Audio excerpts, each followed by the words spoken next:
Watching Kyle's unboxing videos again? Yeah, he always finds the coolest... No way! A robot dog? Gotta ask where he got it. Or use your Samsung Galaxy S24 Ultra. Just draw a circle around the dog on your screen, and it shows you where to buy it right in the app. Whoa, I just learned a new trick. And that for once, I beat Kyle to the next big thing. Circle it, find it with the new Galaxy S24 Ultra and circle the search with Google. Get yours now at Samsung.com. Internet connection required. Results may vary based on visuals. A fabulous free kick from Leighton Baines. Dawson, oh, what a finish from Glenn Dawson, it's 2-0. It's scored by Tim Cahill in injury time for Everton. Matheson, the 16-year-old, to Wilbraham, the 40-year-old. Stunning from James Rodriguez. And here into Henderson. And Ian Henderson, right on half-time. Welcome everybody to episode 5 of the Men in Blue podcast. My name is Greg, I'm a Rochdale supporter. I'm here as ever with Jimmy and Matt. How you doing, gents? You okay? I'm good, mate, Greg. Not too bad at all. Super. And we're also joined by a special guest, Bryon. How you doing, Bryon? Okay? Yeah, not bad. How are you guys? Very good, mate. Days and the weeks are coming round, aren't they? Just for context for people that are listening, myself and Bryon, we've known each other quite a while, haven't we, really? Been mates for years and years. We went to Bury College, and then we went to... All the way back in the day. Where all great relationships start. Yeah. Of course. Then we went to Huddersfield Uni, and that's how we know Jimmy. I didn't go to Bury College, just FYI. You had a commute as well from the Wirral over to Bury. Yeah, of course. A bit of a track as well, really, for me to go over from the Wirral to Bury each day. So, despite my desires, my lifelong ambition, I just ended up in Bury Market instead, the world famous Bury Market. Oh. World famous. Is it world famous? Because I can't imagine you're going to get well, Japanese tourists. Matt, it must be world famous because I've heard of it. Yeah, world. You should go to Bury on Market Day and just walk down past the college, because the amount of buses that have come from all up and down the country is just mad. Like, they come from Scotland and London and all sorts. Really? Of places, but it's definitely like country famous, that's for sure. I mean, I've been round it. It's a decent market, but I wouldn't trek 200 miles to go round it. It's a bit You're not weird an old way. person, though, with too much time on your hands. That's a good point. That's an excellent point. So if you need anything you want to get, today's podcast is sponsored by... Now that is a sponsorship. Come on, Greg, reach out. Need some lucrative sponsors, Greg, get on it, mate. I think the thing is, because me and Bryon are from the area originally, we're sort of used to it. Well, that's what I mean. I went with my girlfriend who's lived around here for over 20 years, and I turned up and I was like, world famous. Like, it's a decent market, but it's no different to Birkenhead or Liverpool St John's. I just got to understand what makes it world famous. I'm not being funny, Matt. If it's no different to Birkenhead, then I don't know why people are travelling from another country to go to a Birkenhead's Birkenhead market. There's nothing there It's apart from dodgy fish smell. That's the only thing you get in Birkenhead Market. We're going to crack on with the football. Everton-Burnley game, which was Everton 1, Burnley 2. From an Everton point of view, it was terrible. My God, it was bloody awful. All the results had gone our way earlier in the day. I think Chelsea had dropped points. It just wasn't going to happen. And then when Dwight McNeil stick one from 25 yards, which was a great goal, and get me wrong, it was a stunning finish. We just never got going. We got a goal back early in the first half, but they just never got going. It's games like that are more frustrating than games like the City game in the Cup, for example, which one I will come on to. But I'd much rather lose having a go than just get outplayed by a team. No offence to Burnley either way, but a team that you know at home you should be at least drawing with. You know, they might turn up and play really well, but yeah, we were poor, awful, really bad performance. And they came out and said afterwards they didn't hide away and shy away and trying to make it a sort of, well, you know, if things had been different. They basically came out and Carlo said it was awful. Would you say it's a situation playing against Burnley where there's such a difficult side? Is it a difficult game, Burnley? I think Burnley, Sean Dyche obviously has had one thing that's important with managers at the moment, that he's had a lot of time to build the squad and his image now. There's no doubt it's his squad, it's his players. You know, he took them down from the Premier League a few years ago, brought them straight back up again. And he's built a squad on, you know, a decent little budget, nothing too extravagant. In fact, to the point where I think one of his record signs is Ben Gibson, 15 million, which is actually turned out to be a massive flop. But he's still built a strong unit there. Not the most glamorous side, not the most attractive team, but one that I think every player there knows their role, fits into a system and knows their job. And it is frustrating because I think you have to look at the big elephant in the room for Everton this season has been the home form. And I know I say home and away form this season doesn't matter as much because empty stadiums and all of that, but when you look at some of the home defeats in the league, West Ham are fine, they're a good side, but really. You know, if you're going to be serious about top four, you're beating West Ham at home, Fulham, oh my word, Burnley, and obviously Newcastle and Leeds. I mean, Newcastle did a double over us, and then they don't appear to be able to beat anyone else at all in the league. Is absolutely just... Everyone's very Everton, really, isn't it? It's very jarring looking at wins away at Tottenham, wins away at the likes of Leeds and Liverpool this season, and seeing home defeats to Fulham, Burnley, Newcastle, and you just wonder what on earth is going on, apart from the fact that it shows that we're clearly not ready for top four. We're barely ready for Europa League if we're going to be losing those kind of games and putting in those kind of lacklustre performances. But I must say credit to Burnley, because they are a very organised side. They're down there, but I don't think they're anywhere near as bad as the league table suggests. I think it's between three or four now to go down. I think Sheffield United and West Brom are pretty much heading up the league. I think it's between Fulham and Newcastle, really. Maybe Brighton, but even then Brighton did themselves a big favour against Newcastle the other day. I just can't put my finger on what goes on with us sometimes. It's almost as if when we're told to go out and attack teams, sides know how to play against us. And I've said this before, we're better when we play on the counter with a bit of pace, and we let teams come at us almost weirdly. But obviously you can't say to Burnley how we'll play 5 midfield, sit deep, you come at us, because they're not going to do it, and it just makes for a really turgid, drab affair. So I can't put my finger on what really... We miss quality, we miss... Hammers doesn't play, and you notice the difference in the midfield straight away. And Decore is a huge loss in there as well. It's a strange one. I think teams, when they come to Goodison, a lot of them know if you sit back against us, then unless we produce those big moments of quality, we're not going to break you down very easily. And if you can get us on the counter, you've got chances to score. It's simple as that, and that's what every team has done against us, who we would normally expect to beat, the Newcastles, the Fulhams. Yeah, I think what gets me is how reliant we are on Richarlison and Calvert-Lewin to come up with goals or come up with big moments. I feel like the midfield get bypassed sometimes. In games, and you think they get a bit of a free pass because, you know, we've had a lot of chopping and change and a lot of injuries. You mentioned Decore, James, etc. But we can't be relying on 2 forwards to be the driving force behind the team. You need goals from all around the side. If you look at the best sides, okay, we'll go on to Man City, like I say. They literally put out no centre forwards against Borussia Mönchengladbach in the Champions League the other night. And then Mönchengladbach are like, you're playing no strikers, and they're saying, is John Stones a joke to you? And it's like, well, John Stones is a centre-half. He's scoring more goals than most. Ilkay Gundogan scored, about 50 million goals this season, it seems, from midfield. The best teams and the best all-round sides will have goals from all around the pitch, to the point where they were going to put Edison on penalties at one point. So... so you can't be relying on Richarlison and Calvert-Lewin, because what if one drops form? What if one, gets injured? And you look at other teams that have relied on forward players, and when their confidence goes, or if they get injured or whatever, then you're scuppered, aren't you, for getting those moments in a game? Because the depth in the squad, as we well know, is really lacking when 2 or 3 players go missing. The question I've got about Burnley, I'm just looking at some of their recent fixtures. Obviously, they beat Everton the other week. They drew against Arsenal. They drew against Leicester. I think they beat Liverpool. And then I think they've beat Arsenal. They're all top 5-6 teams. What's behind that they are turning up against the top sides and getting results, but they're still at the bottom? I think it's a flip the other way around. Is when it comes to teams who are lower in the table, that's where they struggle.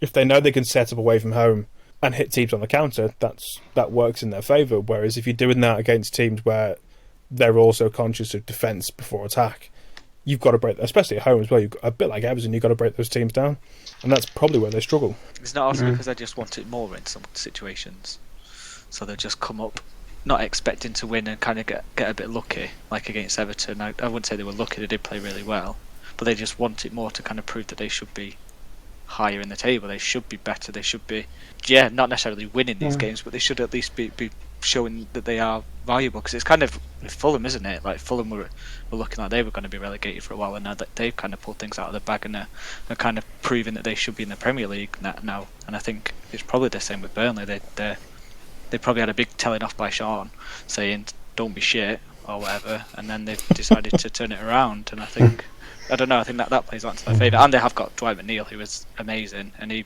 really pulled the strings in the Everton game. He played very, very, very well. He made a massive difference to that game. Oh yeah, McNeil's a fantastic player. He's a very, I say this in a nice way, a very un-Burnley-like player. When you consider the way that they usually set up, he's a flamboyant kind of player in the midst of a team that's largely quite functional. But I think he's that extra dynamic that Burnley have needed for a few years to make him tick a bit more and make him go a bit above and beyond what they've been traditionally known for. So, no, I think you're right with that, Bryon. I think sometimes they do just turn it on because they've got a point to prove, because teams will, fans will write off Burnley playing against the bigger sides. I'll tell you, Burnley lads, we can beat them, and they'll say, well, got a point to prove, definitely. Yeah, take us seriously, because I think, like you say, if they go to Everton, the Everton fans expect to beat them. They just want to prove them wrong, don't they? It's the same. Same with Liverpool as well. They went to Liverpool and broke their winning streak. Nobody expected that, and nobody did. I didn't. No. Yeah, I don't think anyone would have expected that. It was mad. A certain Liverpool fan didn't hear the end of that from John Warburton. I can't imagine what you're talking about. We don't. No idea. We know one of them listens to the show, so yeah, we won't mention his name. Yes. But to be fair, that's an absolutely fantastic result at the time when Burnley when they beat Liverpool. That was something. Liverpool had gone 85 years unbeaten at home, whatever it was. It felt like it. It felt like decades either way. Yeah. For them to, even if they had been at that point in Liverpool in a bad run of form by any stretch, but a little bit indifferent, you still expect them at Anfield to at least get a point against any team that turns up at that. And yeah, Burnley did the same thing. Goodison were brilliant, and they just, again, I agree, Desire probably goes into it, and they've got a point to prove. I think in that relegation battle, I do see them clear. I agree with Jim that the two teams, Sheffield United and West Brom, I think are long gone. Sheffield United, especially now having sacked Chris Wilder, which is an interesting point we won't go into. Out of the two that are kind of fighting between it, I would like Fulham to stay up because I think they play better football. I like the fact they go at teams. I think if Liverpool against, they proved that this season. Newcastle, I feel for a lot of Newcastle fans because they do deserve better. They deserve better than what they've been given. Take Callum Wilson out of that team though, and they look devoid of ideas. Well, I say Callum Wilson was scored twice at Goodison, but yeah, they do look. I didn't watch them against Brighton, but Twitter was just them saying they were just awful.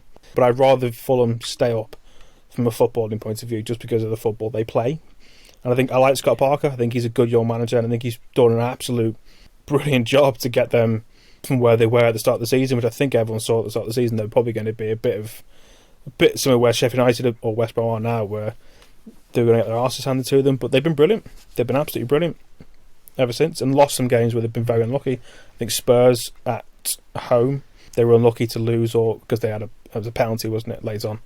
I think either way. Let's wait and see. 10 games to go, I think. 10. Is that the case for the Premier League? 10 games? I think it's 10.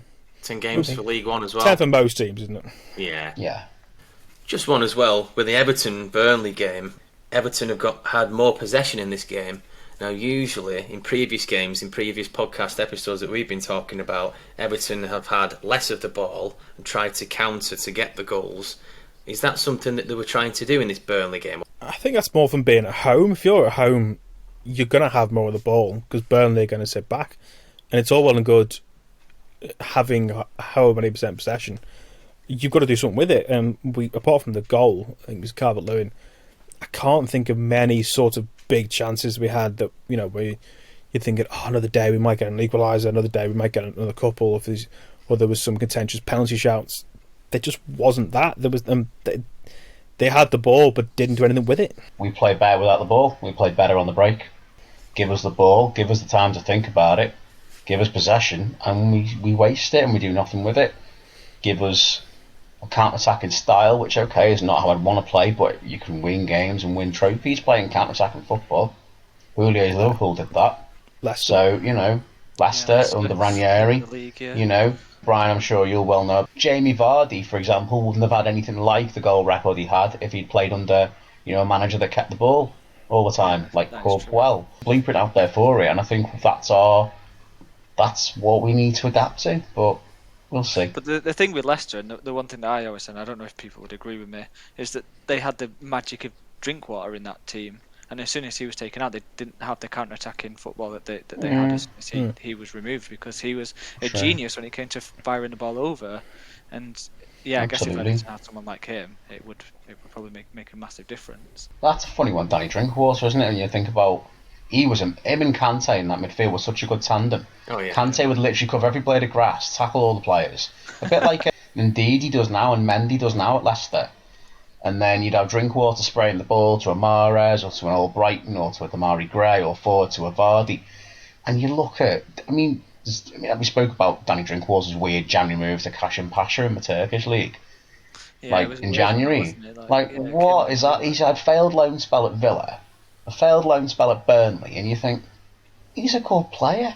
Yeah, just he could. The bench as well. But what has gone on with that man's career since he moved to Chelsea? It's absolutely nosedived.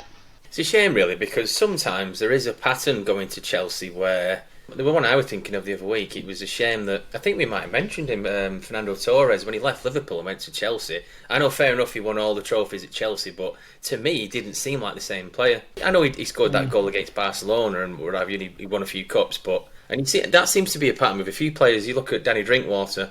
Well, he didn't play, really, did he? Just Yeah, he didn't really go. However long sat on the bench. On Saturday, we had Everton against Man City in the FA Cup. We'll come to Bryon with your opinion first. What was your overall take from that game, Bryon?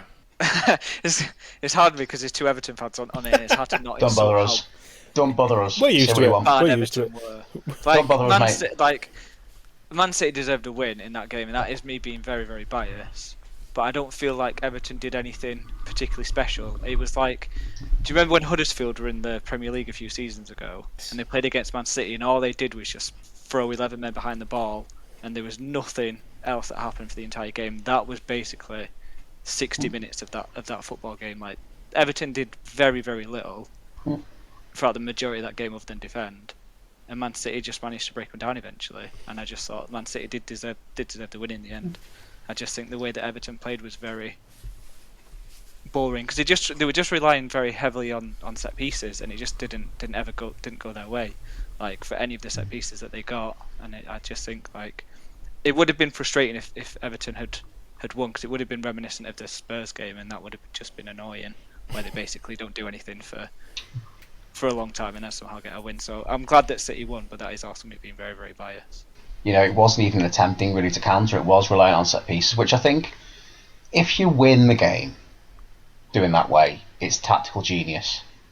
Like when Mourinho's done it, or when Allardyce has done it, or whoever, they've won a game by sitting back, relying on set pieces. When Stoke won with throw-ins and stuff, it was like, wow, that's what a way to stop that great City side. What an inventive way. Yeah. But when you don't, and it just doesn't click, and you end up just playing attack against defence for like 90 minutes. It is dull, and I have to say, yeah, from watching it, we didn't look like we had the occasional opportunity, but I think I'll flip it and just say that this Man City team is unbelievable. For as good as Everton can be, we haven't got the strength and depth. We had a few injuries. I'm not making excuses. I'm not going to sound like one of those Reds where you're making excuses with injuries, lad, have derailed our season, but... Justice for Van Dijk. Justice for Van Dijk. It is mad, isn't it, seeing those crazy Liverpool fans online.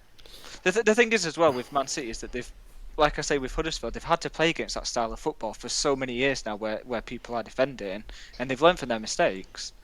So I just don't think that they're ever going to kick like that style of football that people try and play with. It's never going to.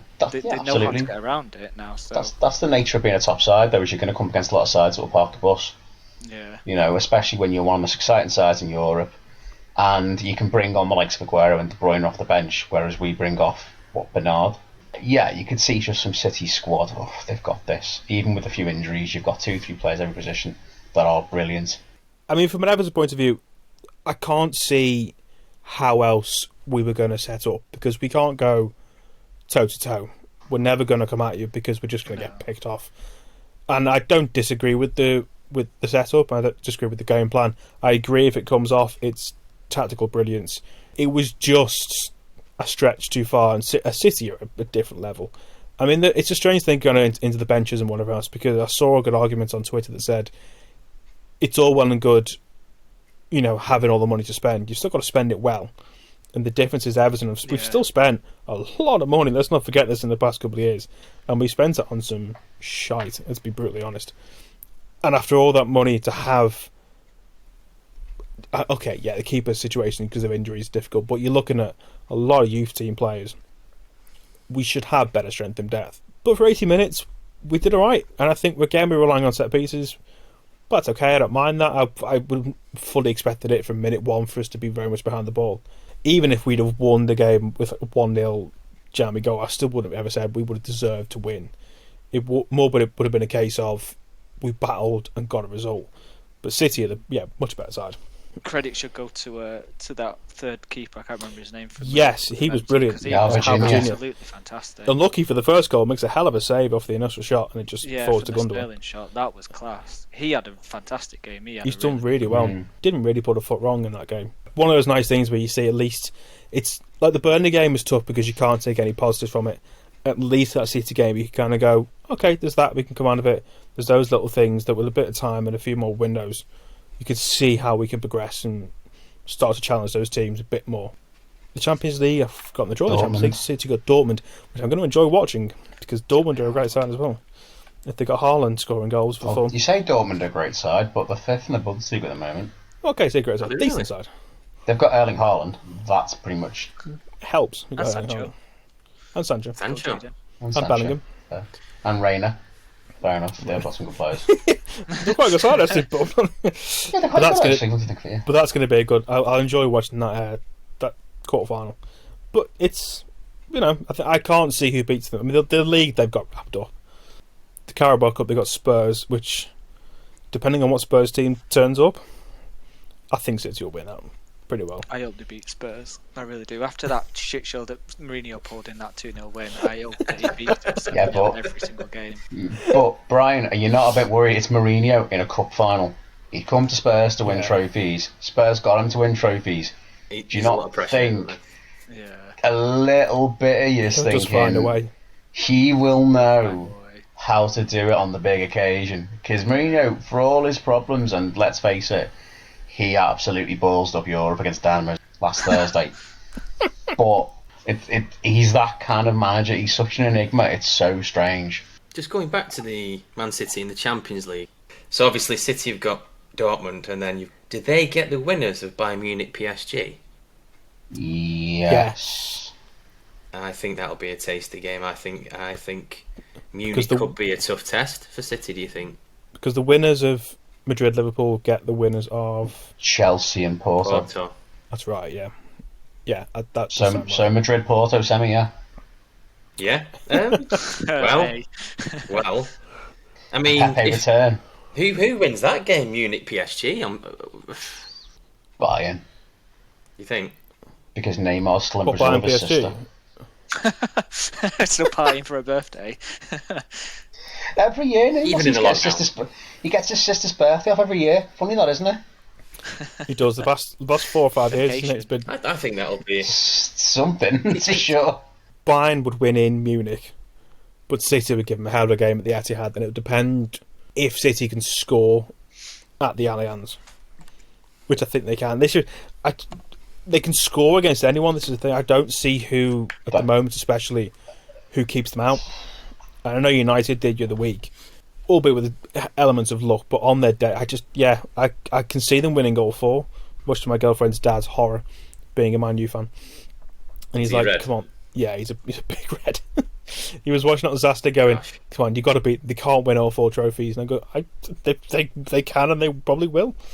Bit of a curveball, really, with City playing Dortmund and then potentially Bayern Munich. Do you think that the whole travel ban, Anglo-German flight thing, and having it could still be going on? Bear in mind, Germany's just got into another lockdown over Easter. Do you think that might play it? I thought it was. Well, the Germans going into a lockdown. Correct me if I'm wrong. I think today Merkel announced they pulled the plans and they were going to redo it. Okay, I only heard them on news at 6. They could be going into a lockdown in Germany, but I could be wrong. Do you think that might have an impact on, say, Bayern? If you said about City going to the Allianz, can they go? Well, what if they've got to play them in like Romania instead because of like travel restrictions and stuff? It could do. Make it easier for City. That would make it easier for City. I think they should do that anyway, though, have neutral ground. I think it's a bit, with the FA Cup, I think it's not unfair, but there's that home advantage, especially when it's only over one leg. I think it's just a bit more better to have neutral ground, but that's just my opinion on anything. Quite enjoyed the quarters of the Champions League last year. They went to Lisbon, didn't they? Yeah. They were quite good then, yeah. I enjoyed that. I know they won't do it this year because of money. I did enjoy the sort of one-off aspect last season. It was enjoyable to watch. It's great to see John Stones performing this season, because I've always thought he's been a great centre half, and had a couple of seasons of needing to find his feet. Yeah, and it's great to see him scoring goals as well. But he's been great to watch, and the whole thing has been great to watch. I've got something about John Stones. Does anybody know who discovered John Stones? I'm guessing it was Rochdale, if you're bringing it up. It was Keith Hill. Keith Hill. When he left Rochdale to go to Barnsley, I'm pretty sure that John Stones was in the Barnsley setup, and Keith Hill gave him his professional debut. So he's a Keith Hill discovery.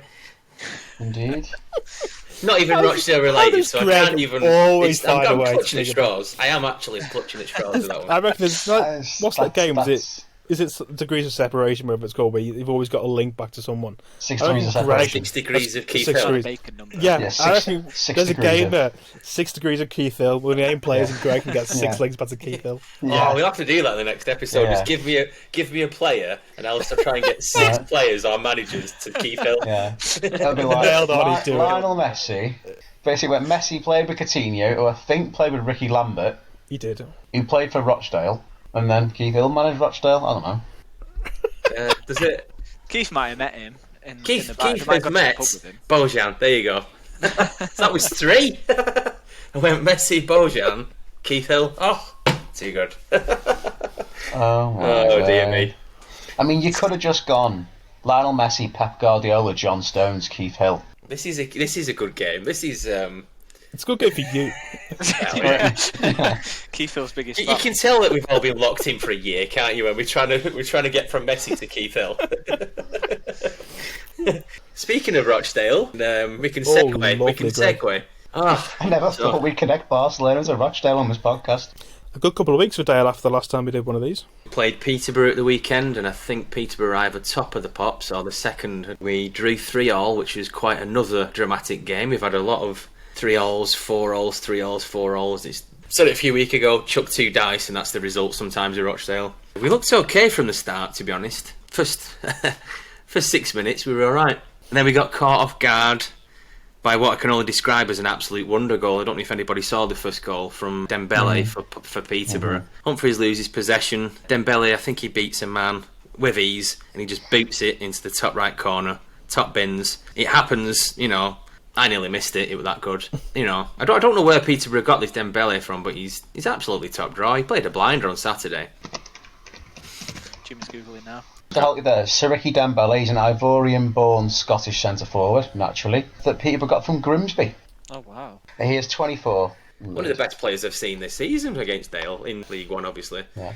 Siriki Dembele is related to Ivorian footballers Yaya Toure, Kolo Toure and Malay Ibrahim Toure. So, he's related to Yaya and Kolo Toure. Yaya Toure played under Pep Guardiola at Barcelona alongside Lionel Messi. Dembele scored at Scotland. There you go. We got there. The Messi Hill connection is made once more. Imagine being related to Yaya Toure and playing for Peterborough, though. Imagine being related to Keith Hill. Greg would know you. I think the same lad, Dembele gets the ball for the second goal. He puts a great through ball just in the box, and I think McShane thinks he's going to get it, but he sort of comes inside of McShane, and I think there's a miscommunication between McShane and Oshaw. The forward just slots it away. 2-0, the game's done and dusted. I thought we fucked here. But we weren't diabolically poor, that's the thing. It's one of those where the opposition are just bloody good sometimes. I don't particularly mind that sometimes. But at half-time I was thinking, Christ, they've already won this. But in the second half, it was literally a game of 2 halves from my standpoint of watching it. Obviously, the first half they were fantastic, and we weren't particularly poor, but we showed a lot more fight in the second half, and we need to really, because we are bottom of the league and we've got 10 games left. We need to be showing that. Do you want to stay in League One or not? Really, we need to be showing that fight. That's what you need to do. We need to do a Burnley.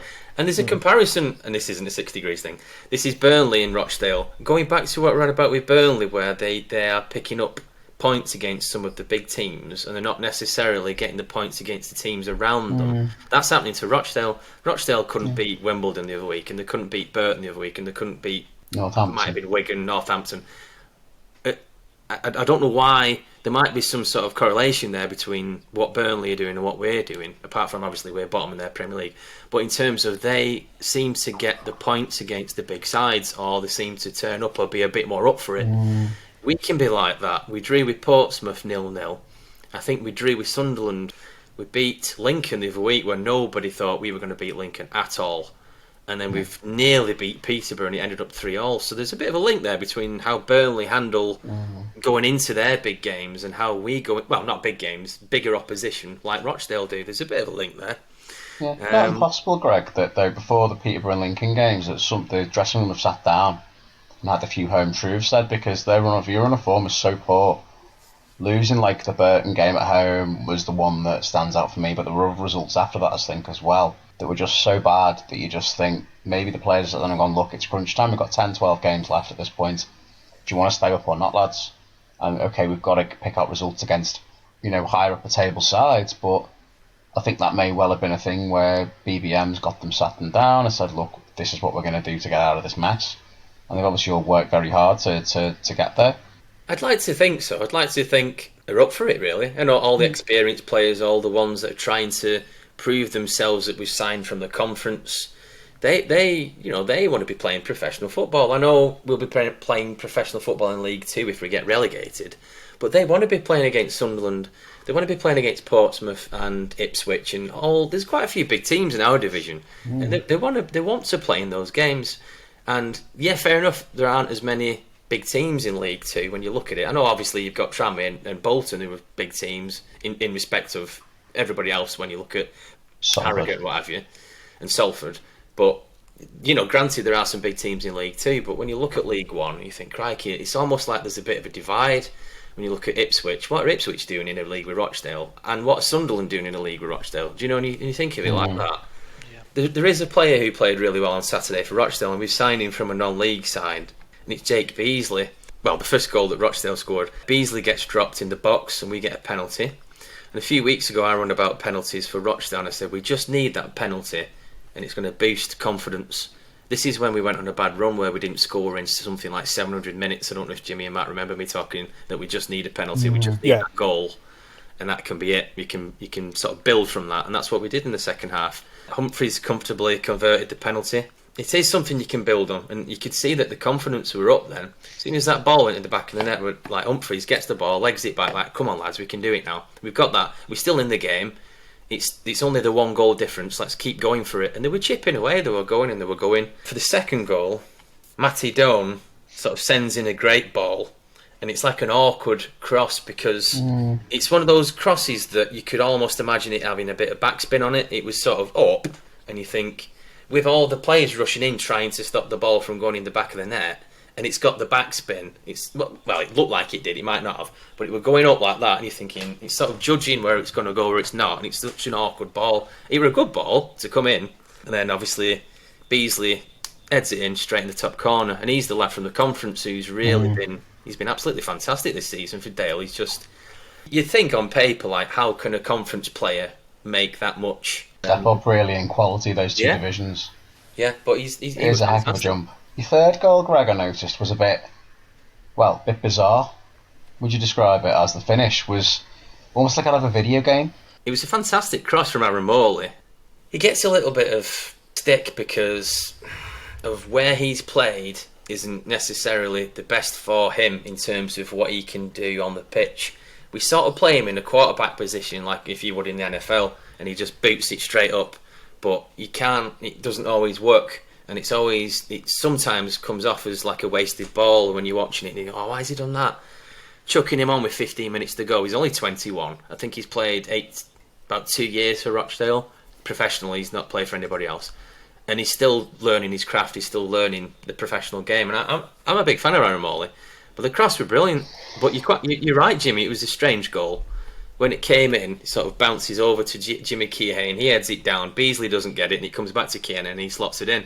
It's sort of like a not quite ping pong, but it's sort of one to the other back, and you go, bloody hell. He's sort of on the line on the side by the post, isn't he? And he just kind of smashes it across the goal from literally about 1 yard out. It's really weird, but hey, whatever takes to score a goal in the end. I went bloody mental when that goal went in because that's the 87th minute. and they're up at the top of the division, and we're at the bottom. I think that's the winner. And obviously, there's more drama. Yeah. Always is with Rochdale. Yeah. You were fuming about this, Greg, weren't you? Not just because it was an equalising goal after coming down from 2-0 down to win 3-2 or be 3-2 ahead, but you're not convinced it's a penalty at all, are you? No. For Peterborough. I've seen it. I'm undecided. I think it's hard to tell with the camera angle that it was showed at, but I do think it was a penalty. And I think the reason why is because he comes at him, and in any contact that's made in the box, it's a penalty. And I've seen Mo Salah has fallen over with less contact and had a penalty given to him for that. So if he can get a penalty for a hell of a lot less, then there's no reason why that shouldn't be a penalty. And I do think that he is aware that he's there and he does make contact, but it'll be easy. It's just that camera angle probably doesn't do it justice. That's a good point. That. Yeah. I mean, I think by League One standards, it's softer. Because I think what it takes to get a penalty in League One is different to what it takes to get a penalty in the Premier League. It shouldn't do. Yeah, that's true. But I think Premier League's a lot more easily won, and I hate the term won a penalty. I think you should be fouled for a penalty. You don't win a penalty. As Bryon pointed out about Mo Salah, case in point, he goes down like he's been shot most games. And he's not the only player. There are plenty of players, Richarlison included, needs to get that out of his game. I'm not happy about that either. But I think that you say the camera angle, because it's sort of they're facing away from the camera. You can't get a proper view of what goes on. I know it's iFollow and you can't really complain. It's the only way people can watch the game at the moment with the world as it is. But I'm undecided because I think there is contact, but I think higher up the divisions that'd be given, but lower down you think there's not. I can see why you weren't convinced, Greg, because I think from watching a lot of League One football, you wouldn't necessarily see that given. But it was, and to the letter of the law, if there's contact in the area now and the ball's not been won or been played, then it is classed as a penalty. But I don't know. I mean, quite simply, I'd have to watch it a few more times over and maybe even see a few more angles if possible to get a proper judgment on it. But the ref has one moment to judge it. He has no VAR, nothing like that. He has to make a snap decision, give it or not, and that's, he's gone with that purely on his own instinct. Again, the angle that I've seen it, if there's contact there, then you can see why it's given. I would expect better from the defender to be more aware in that situation, to not put yourself in that position where you could cause yourself to come into contact with the player. Just get the ball clear, and do what you can. Don't worry too much about the man coming up to the right hand side of you. What minute was it? The 90th? Was it? 93rd or 2nd? 93rd. Oh, it's a silly decision, and yes, you can see why you might think it's soft.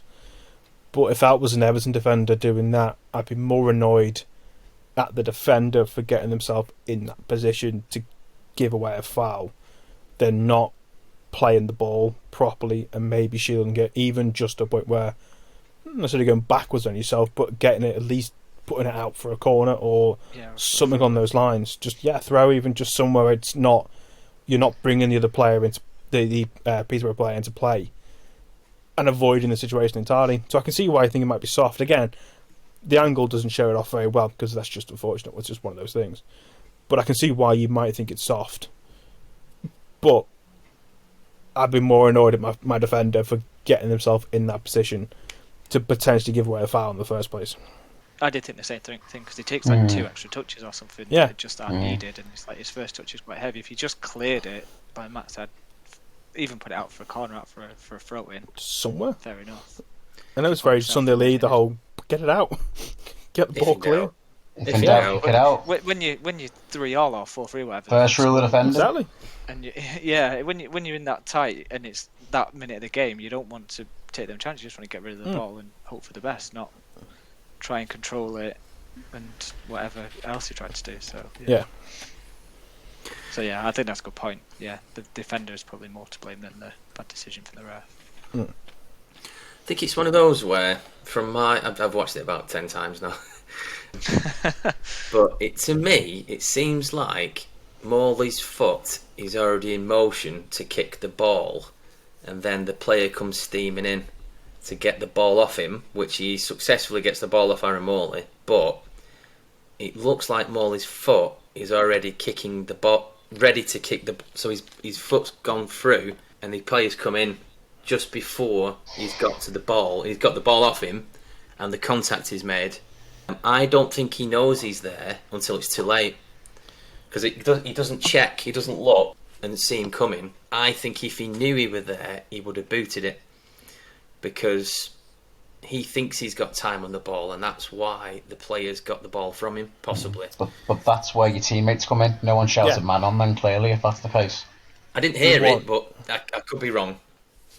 Yeah, you'd want your other defenders you want your teammates, your defenders to say man on, clear, you know. Yeah. I mean, especially with no communication issue in the stadium, you could be able to hear that. Oh, definitely. Yeah, totally. And it goes back to what Jimmy said, though. It's all about the referee only had one chance, one shot to make a decision, and it's in the moment what he saw. So, like, if there was VAR there, then they probably would have seen it from what you're saying, Greg, and see the whole situation 7 times over. But all they've seen is a player getting taken out in the area, penalty. So I can see why it was given more than anything.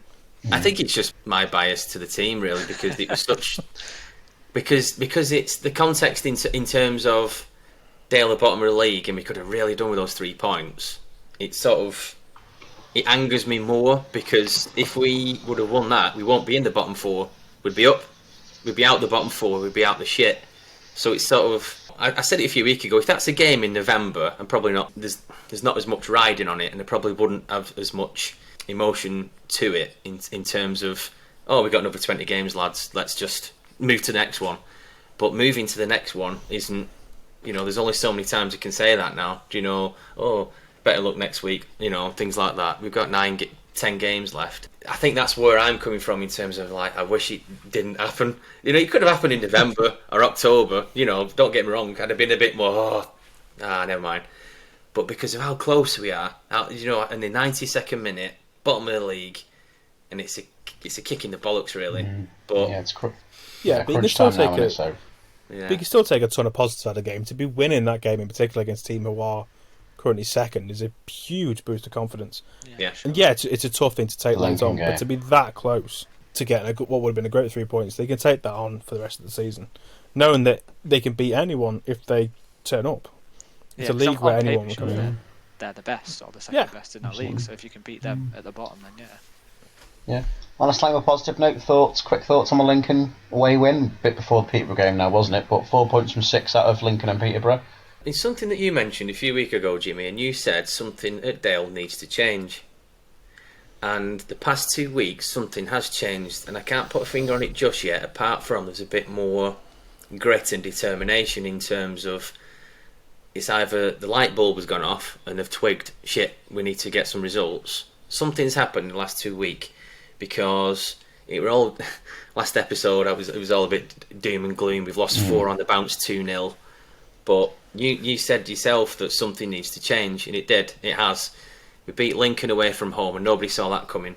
I only managed to watch the highlights of that one. Unfortunately, I'll be hand up on that one. One of the Lincoln players just absolutely annihilated Humphreys. I thought he nearly broke his leg. It was that bad. And like Humphreys just goes up in the air, like it's that bad. As in, it just takes him up and he's gone.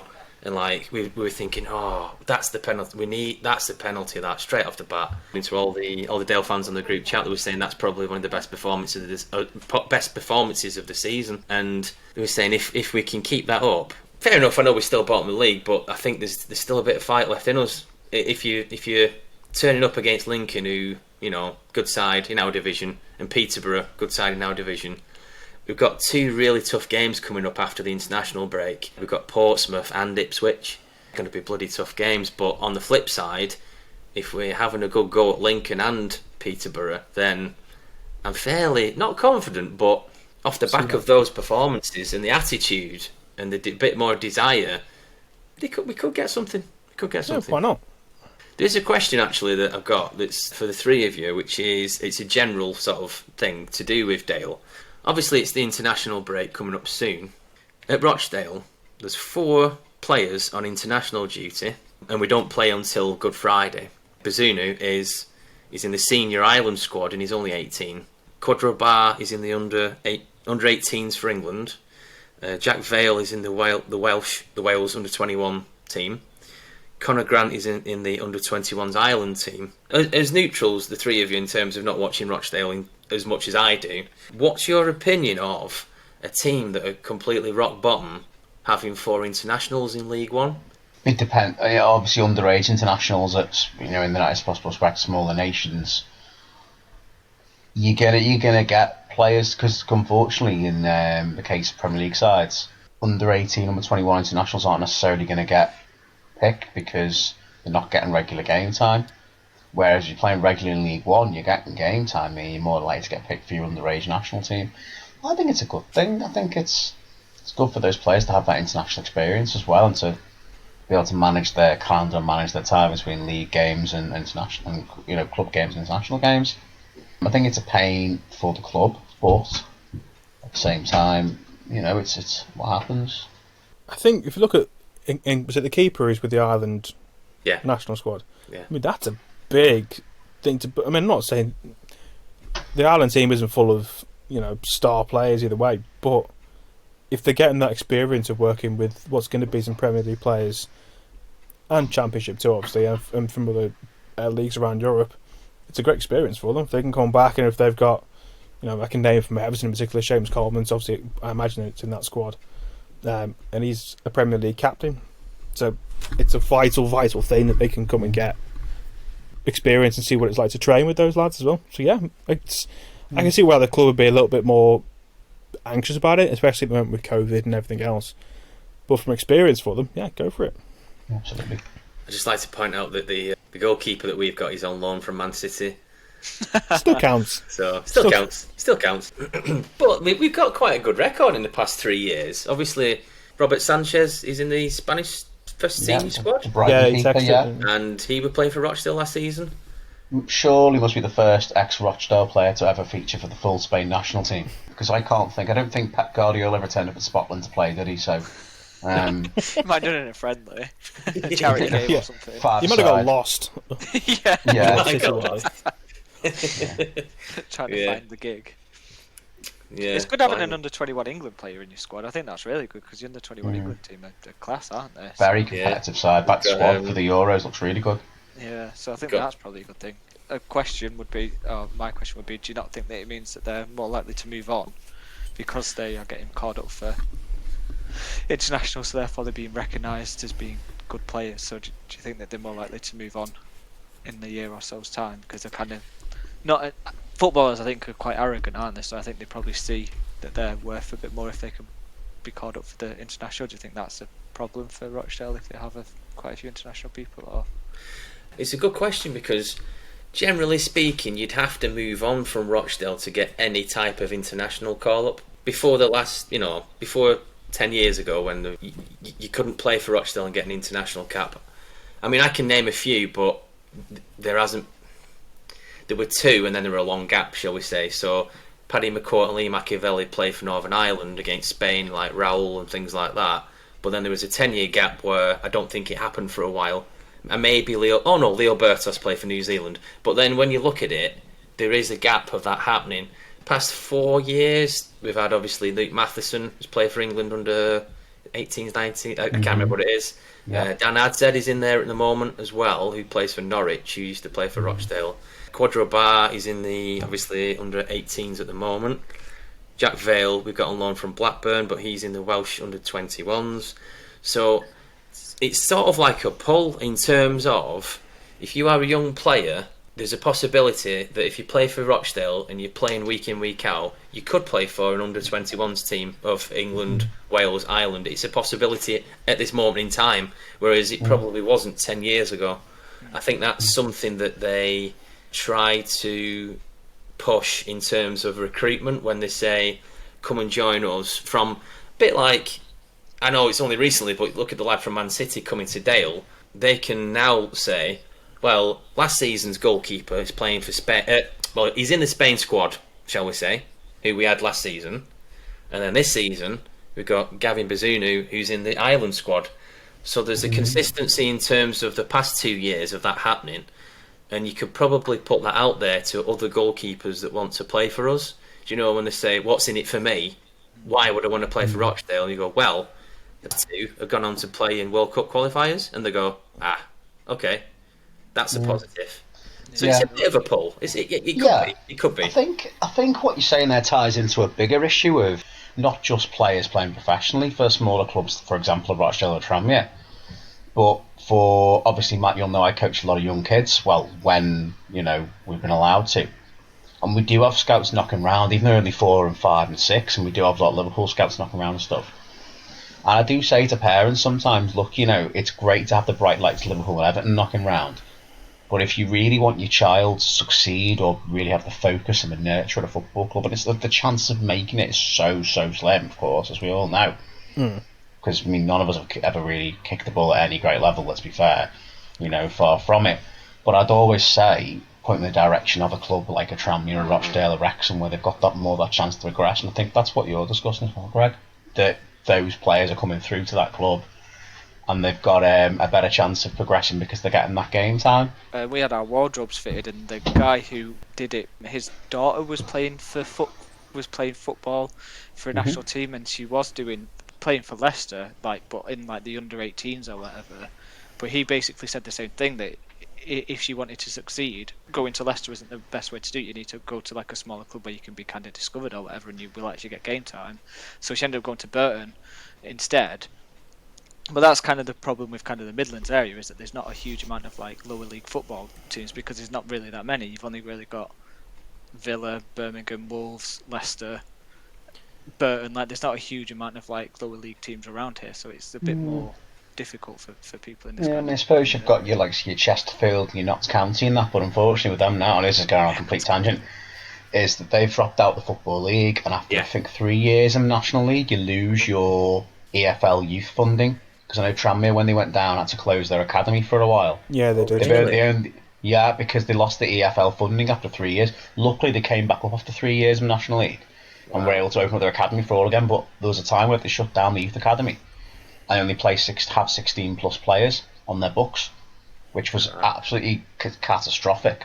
But I think because a lot of Midlands clubs, East Midlands particularly, like I say, Notts County, Chesterfield, have dropped out the Football League. You've still got your Mansfields around, and like you say, go over to West, you've got Coventry, obviously Villa, Villa, Birmingham, West Brom, Wolves are all huge clubs, and I think, if you're looking at the smaller sides, your Lincolns and Bostons, are your next best bet, and they're probably a bit far away, really. Northampton, bit far away, really, so you're only looking at Burton and Mansfield in your area. As small clubs in the Football League. Apologies if I missed anyone out there, I can't think off the top of my head now. Walsall, did you mention Walsall? Walsall, I suppose, but again, that's right over the other way, isn't it? That's right over West Midlands way. It's a bit of a trek again. Sorry, yeah. But obviously, it's a shame. Whereas, obviously, on the northwest, as you all know, we've got in our immediate area so many Football League clubs. Yeah. Even in Bury, growing up in Bury, they even had there was a Radcliffe team. Yeah. Who weren't brilliant, but a lot of the people that went from the Radcliffe team would then move on to the higher the higher leagues. They'd come out of the Sunday League, but even having that really low opportunity playing for Radcliffe and stuff still meant they could move on to. You make a great point there, Bri, because we signed Craig Dawson from Radcliffe Borough for about $4,000, and now he's playing for West Ham and what have you, but. That's a great point, because there are...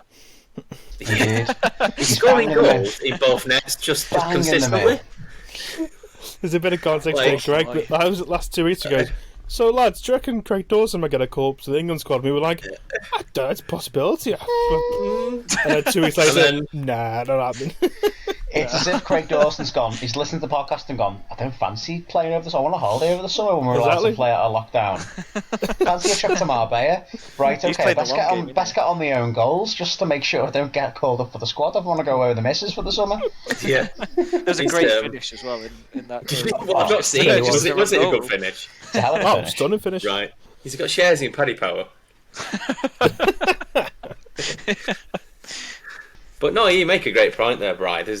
And Jimmy, where you're on about, there's a lot of teams in the northwest. You look at Oldham, Bolton, Rochdale, Bury, Wigan, Stockport, There's millions. And then obviously, you go a bit further around, and you got City, United, Everton, Liverpool, Blackburn, Burnley. So how many's that in the what you could call the Greater Manchester, Lancashire. There's a hell of a lot. And There's loads more we haven't even thought of. Yeah? Yeah. Loads. Morecambe, Fleetwood, Crewe, Chester, Tranmere, Blackpool. Wrexham. There's loads, and we're just naming clubs now. If any of these clubs Just name a town and there's a football club associated with it. We've had some more questions from the listeners. We've had one question from one of our good friends, Jason Ellery. Hope you're doing okay, Jason. I'm not too sure if he's listening to the show or he just wanted to send us a question for his boredom. I'm not too sure if it's one of those two. So Jason went to uni with Jimmy and Bryon and myself. Jason's a Liverpool fan. But he didn't. Can I just point out he didn't go to Bury College? The world is a Carol diagram of people that went to and didn't go to Bury College now. That's all. That's all I see in the world. You're either in one box or the other. It should be the only question on the census. He also went to the gig on his own, didn't he? He went to Gig Lane by himself. Do you remember when we all lived at Staffs Hall? Jim? Yes. Yeah. I thought you forgot a whole year of your life then. Stuff's all. What's stuff? It was just a rough year. It's a conservative estimate for that year for me being drunk, to be fair. Because Jason's from Boston, and he used to keep an eye on. Yep. And he used to keep an eye on Boston United, and was it Boston Bury up? Oh no, it was Boston FC United at Gig Lane. Yeah. And was it FC United he watched? I think it was FC United. Bury. He went to the gig, so didn't even see Bury. Shocking. See the Man United supporters club play against Boston United and travelled the on his Unibond own League from Huddersfield on a Tuesday night to watch Boston FC United, and he went to the famous Dixie's Chicken and then came home. But it's like I saw him the next day. I went, "Hey, where were you last night?" I was in Bury. I was like, "You were in Bury last night?" Like, what's all that about? I just went to watch FC United in Boston. But I did go to that Dixie's Chicken. It's vile. It's one of the worst. I mean, it's mostly beacon grit. It's not. There's never seen a chicken in its life. Pigeon and cat from the back alley. It's not. That's stupid. yeah. Dixie's something else, definitely. What's that? An Anchorman? Is it Chicken of the Cave? Yeah, the bat. Maybe that's where this virus came from. Someone had Dixie's Chicken. I think that's more likely than someone who's too many people ate it. Kentucky Fried Bat. Kentucky. One guy in Wuhan came across so there's a world famous berry market. So it is. It's what it is. We've solved COVID, lads. We solved it. Just chicken. He took some Dixie's chicken home.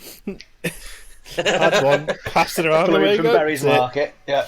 Who needs the World Health Organization? We've solved We've cracked it.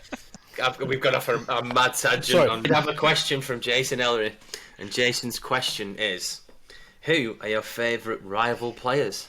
For the sake of this argument, we'll go with local rivals, most heated traditional rivals. So I'll do it from Man City to Man United then, eh? Who do I like from Man United? That is a hard question. Henderson, the goalie, he is absolutely class. And there's always got to be kudos to Rashford, I guess. Because true. You've such a nice bloke, and and what he's done for the public and the last 12 months raising awareness. He's an absolute hero. Yeah, that's it. Yeah. And I do think Rashford and Sterling, when they play for England, amazing. But yeah, for me, it'd probably be Henderson, because I think he is an absolutely amazing goalie, and he is class, and probably Rashford just because he's a legend. Like, Martial's decent, but the fact he plays for United makes him shit. You just reminded me, Bryon, of that famous Liam Gallagher quote about what are the top 5 things you hate, and he said Man United 5 times. Yeah. Because my first thought when I saw this question was Sadio Mane, and then I remembered that he scored that last minute winner at Goodison a couple of years ago, so he had to be out the question. Liverpool players, I do like Trent as a fullback. I think he's a brilliant player. Unlucky not to be in the England squad this time round. But there was a lot of Reds kicking off, asking, why he's not in the squad, And I'm sat there going, I'd be delighted for many players not being in international players at the moment. I can't think of many of the players that particularly stand out as players I like. That's the issue, I think, because they automatically... I mean, Klopp is the only one that I actually quite like to listen to, but because he's now Liverpool manager, I have to automatically hate him. But actually, I think when he's on form, I actually quite like his interviews, and I quite like the way he goes about things. And I kind of like the fact that he's a bit of a sore loser, because you kind of have to be as good as they've been the past couple of seasons. You can't just sort of... Everton have had too many managers that when we've lost games, they've always laughed it off, or not laughed it off, but Martinez with his whole phenomenal situation. I kind of like the fact that he comes out and he finds some excuse or he finds something to moan about because it's clever, it's smart. But yeah, player-wise, I do like Trent as a player and as a fullback. I think he'll move into midfield later in his career and he'll be a fantastic player for Liverpool if they keep hold of him. And I can't see why he'd go anywhere for the time being. Who would Rochdale's rivals be now? Because obviously Bury FC are still a club without a league. AFC Bury play in the North West Counties League. So who would you consider your big rivals now? I'm going to just say Bury, historically. And there is another player from another team that I'll get to eventually. I can guess one that you're going to say. Oh, go on then. Brian Barry Murphy. No, oddly enough. Oh, really? No. Wow. One of them, Stephen Dawson. I don't know if anybody remembers Stephen Dawson. Yes, wasn't he at Dale as well? He was at Dale as well. Leyton Orients. I think he played for Tranmere for a while. I could be wrong. I think he might have done. I think he played for Barnsley as well. I remember before Dale signed him. This is before before he even came to Rochdale. I think he was at Bury for quite a few years.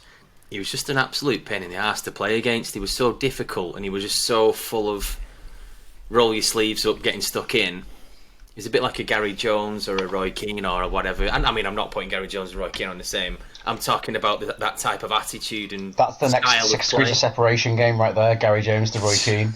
Never mind Messi and Keith Hill. You were putting him a fight over Gary Jones and Roy Keane. Stephen Dawson was absolutely fantastic for Bury. And we've got a few mates that are Bury fans, and they all used to call him Awesome Dawson. I said, "Oh yeah, Awesome Dawson was fantastic today. Awesome Dawson was brilliant." I thought, who is this Awesome Dawson? And then, like, when obviously Bury and Dale used to play each other quite a lot, twice a season for a good few years, and he used to play, and he was bloody brilliant. And you couldn't. He's that type of player that he's just going to get the ball off you. There's nothing you can do about it. He's going to slide in, bang, get it off you. About 2014, we signed him, but I don't think we signed him directly from Bury. I don't know where we got him from. I'll have to look into that. I can't remember. I want to say it was like a Scunthorpe or like Norient or something. He was fantastic for Dale. The only thing I would say was he was a bit of a kamikaze player in terms of he'd give you a bloody good 25 minutes and then he's going off injured. He'd injure himself clattering somebody else and it would be a bloody good 25 minutes and you would win that game. He was a great player, don't get me wrong, but he was just a kamikaze player. He's getting stuck in, he's scaring the opposition. It's the type of player that you don't want to play against, and that was Stephen Dawson. Apparently I've just looked on Wikipedia now. Apparently he's playing at Radcliffe. Speaking of Radcliffe before. Yes, he did. Yes, I forgot all about that. That's where he is now. I thought, bro, who plays for Radcliffe? Crikey, yeah, I forgot all about that. The second one I've gone for is Andy Bishop. I think a few of you probably remember Andy Bishop for Bury. Yeah, he was lethal up front, wasn't he? Oddly enough, he did play for Dale. There's a connection there. But every time.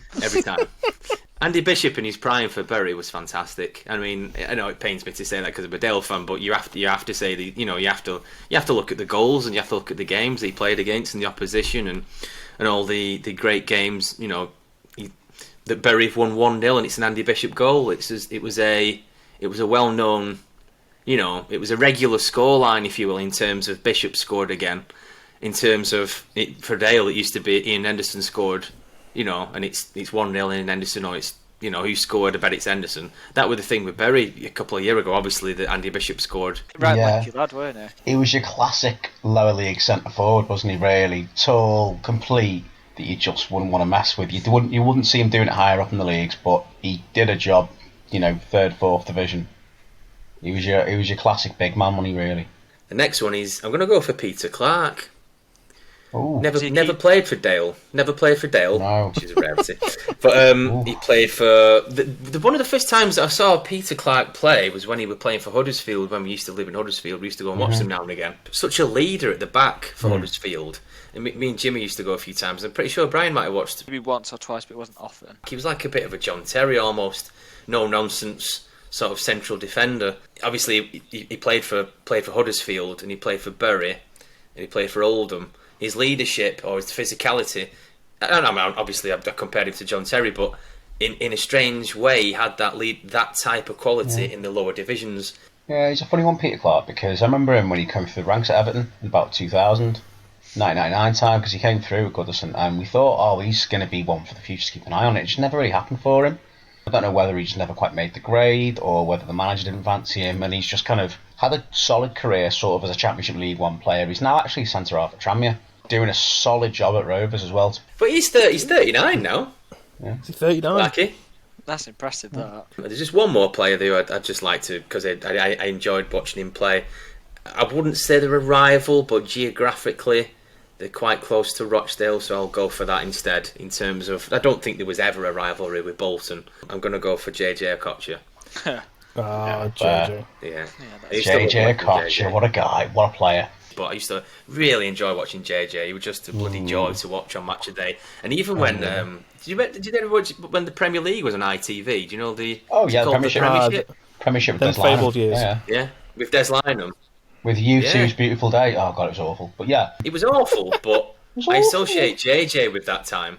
Well, because he was in the credits, where it was like he was doing a rainbow flick in the opening credits. It's the only thing about the Premiership I actually remember, apart from Andy Townsend's tactics truck. It's the only other thing I remember.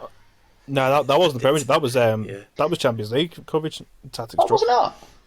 Yeah. Was it Andy? I'm sure Andy Townsend had his tactics truck in that as well. 90% sure Well, if it you was part know of the whereabouts of nowadays of Andy Townsend's tactics truck, please let us know the location of it because I want to buy it. Tactics truck. If you think about these days, that was I want a truck with ahead tactics. of its time in so many ways. Think about the dicking around Carragher does with VAR headsets on a football. Andy Townsend was in there first with his tactics truck on the side of the pitch.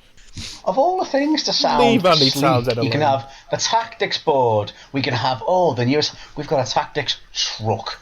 Yeah, the only thing I really sort of associate with the Premiership, those ITV things, is Rooney's goal against Arsenal, 2002 it would have been. I want to say. Mm-hmm.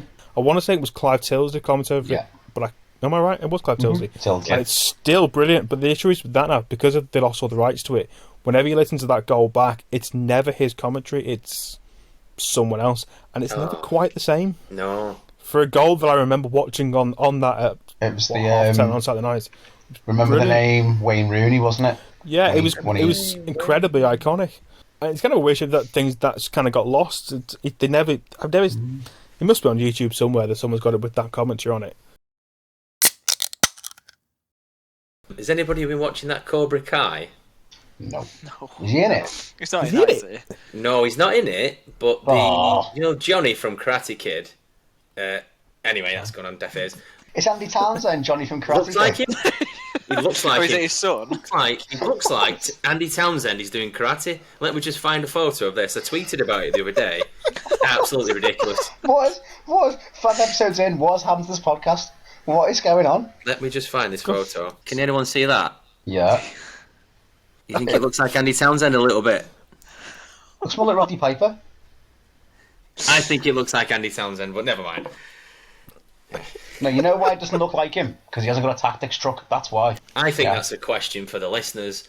If you know of any TV celebrities that look like footballers, In particular, Andy Townsend. anyone that looks like Andy Townsend, just get us in touch Yeah. with him. If you know Andy Townsend. Go on, Jim, who are your rival players? A few come to mind. Florence Cinnamon Pongol, Alberto Aquilani. In all seriousness, we still have some awful footballers that we spent £50 million on, Sigurdsson, but still.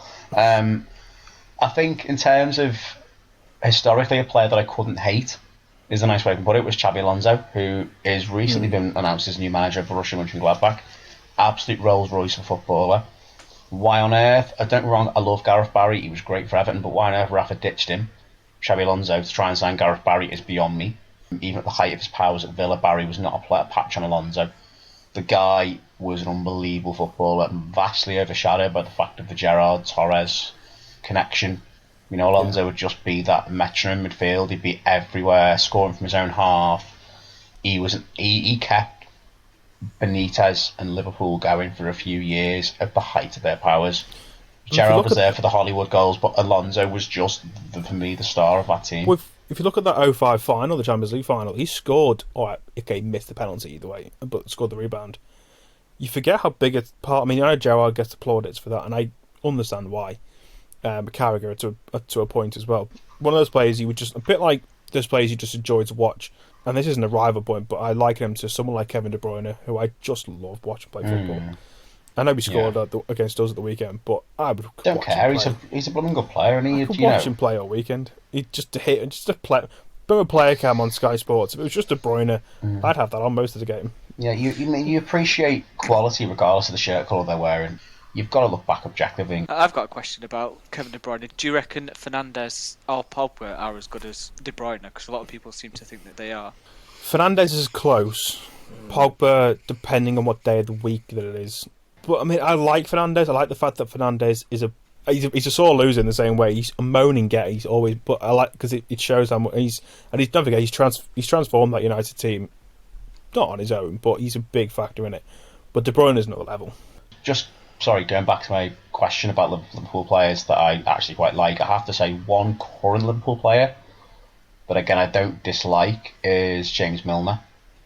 Yeah. Oh, yeah, you've got to say Milner. He's a legend. Because he seems to have been about 35 for about 20 years. Even when he was 16, he looked... but that is not meant to be disrespectful. It's the fact that he's looked after himself so well. He's a consummate professional. He's played for so many top clubs. Won all there is to win in England, and the European Cup at Liverpool.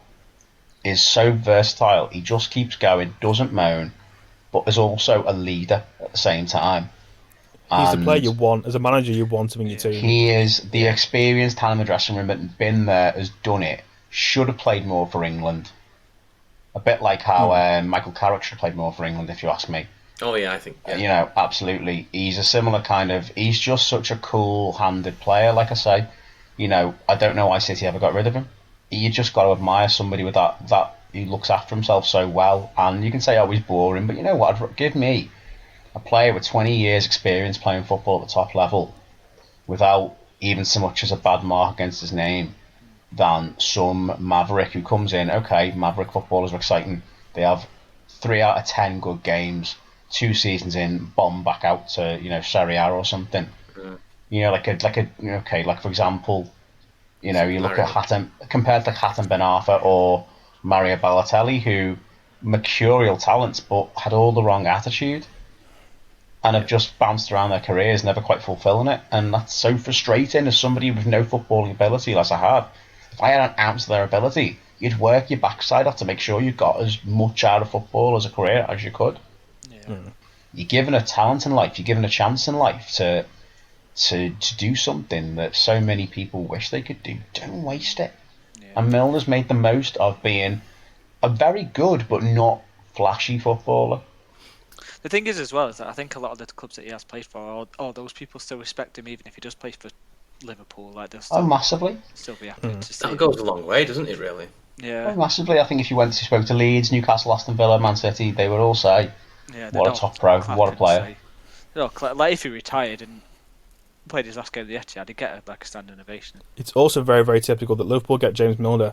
We get Fabian bloody Delph. Yeah, he was class at City for that one season as well. Fabian bloody Delph. Do you want him back? He'll come and play my Sunday team. It's fine. That is still one of the weirdest scenes from the documentary on, is it Amazon? Well, Amazon, wasn't it? Yeah. Oh, I've not watched it. And it's him having a go against Pep Guardiola, and you're going, there's something doesn't match up here. There's something doesn't seem right.